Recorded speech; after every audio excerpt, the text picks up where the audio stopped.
I like looking to see all you people. It's so nice. And Eileen Clyde came all the way from Half Moon Bay. Hey, that rhymed. All the way from Half Moon Bay. Please welcome Eileen Clyde. That's a big trip. Big trip. All right. It gives me great pleasure to introduce our next guest, who is the lady I just spoke about, Eileen Clyde.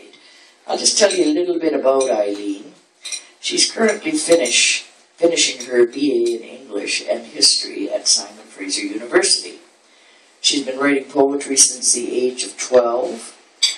Her passion and inspiration for writing fully awakened during her battle with cancer. This, while recuperating on the beautiful Sunshine Coast. If you're going to recuperate anywhere, do it on the Sunshine Coast. She looks very healthy. I'm pleased to see that. This newfound spirituality and confidence opened the creative floodgates. Born in 1993, no, I'm only kidding, 1953. She looks young though. Yeah, very young. Born in 1953 in Powell River, BC, of course, Eileen has also lived in Prince Edward Island. Now that's Eileen E. and Prince Eileen Island. When she was there. They changed the name, and Eileen said, well, to hell with you, I'm going to BC. Anyway, Eileen writes some very, very, very great poetry. She's brought her family with her today. That's really nice. And it's a pretty big family, too. I am an only child who has an only child who has an only child. Wow. Yeah. And none of us are spoiled. Yeah. We're just ruined. We're not spoiled. Anyway, Eileen, please, come on up.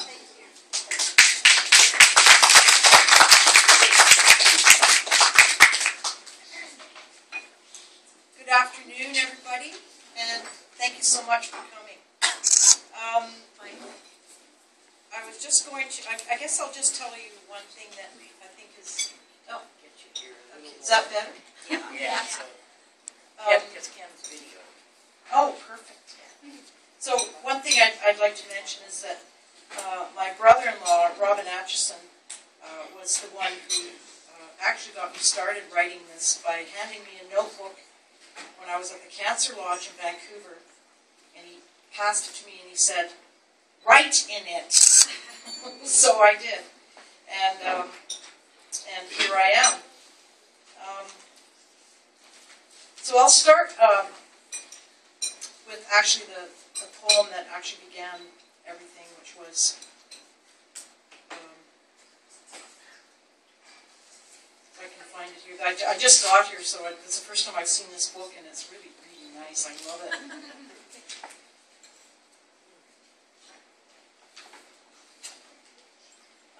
This was when I first heard, my husband and I first found out in 2010 when I got colon cancer, and this is describing how we felt. It's called The News.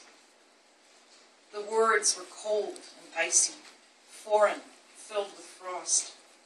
My body tired and empty. My mind was at a loss. This was so unfamiliar, unexpected, so bizarre. Where was my Zen-like system that I used to ease the scars? This new and sacred journey, unfolding as it might, in time was like a blurring of sweet agonies and light. And then this next poem is kind of the relationships that go on when you have cancer, your family, your friends. It's a whole other dimension. It's called Who Was She?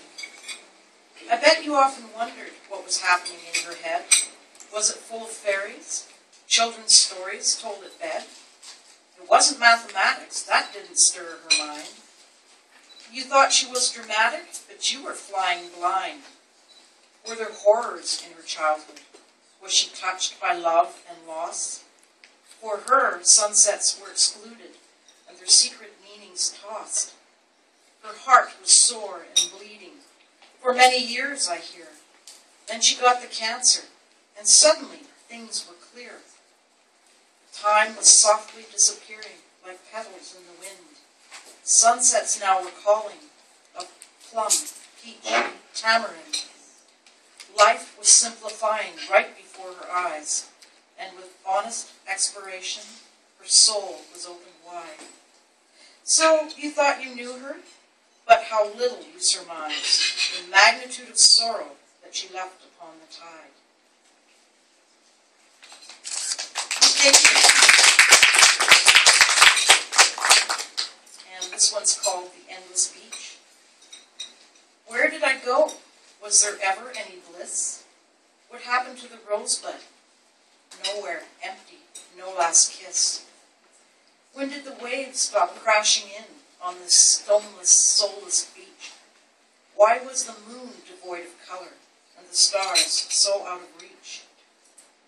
My heart is in a whirlpool, twisting, slowly going down. Did I not see it coming or hear a single sound? My senses are suspended, all held back by biting cheek, joyfulness upended, emotions muted, quiet, bleak. There is no cure for longing, wishing, wanting, wired in pain. But tomorrow is unwritten on life's parchment, smooth and plain.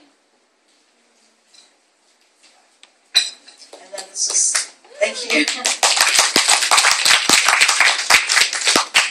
And this one's called The Siblings. And it's what things that you think about when you're going through cancer, like your family becomes closer and memories start drifting in of your childhood. Don't go away.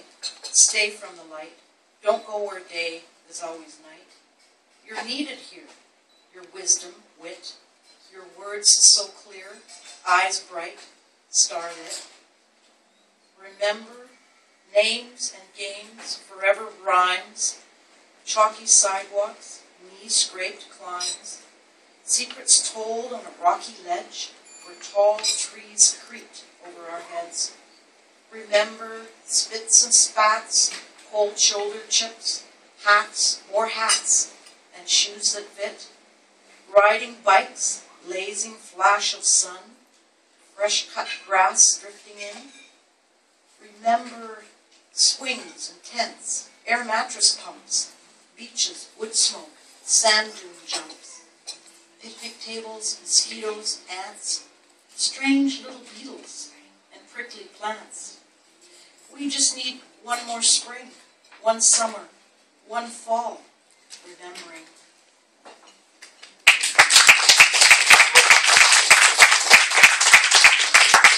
And this next poem is actually about my dad. My dad got sick and wound up in the hospital and he almost died. And he's also a poet. And this is how I thought about him at that time. It's called The Pedestal. High above the clouds of man, but below the thoughts of God, a poet cries for one more line before he enters Nod. We are your most loyal fans, we of simple verse. We are not of little faith, just waiting for rebirth. The days are getting longer, and so his poem grows, like a shadow on a wall of stone beneath a veil of rose. The pedestal of poets waits upon a tapestry of word. A fountain sputters rhymes and dimes, a musical dramaturge. What legacy will leave content this poet of our times, before a sleepy darkness takes his courage and his rhymes? Perhaps the message that he leaves is quiet and obscure. We simply cannot find it yet. We missed his overture.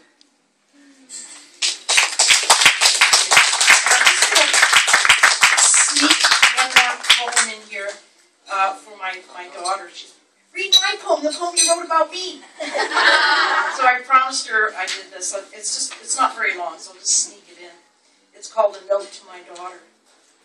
I am here with you in a tower high, word tippling, tea sipping, eyes bright and wide. Horizons spread before us, open and intense. my own flesh, my sweet incense.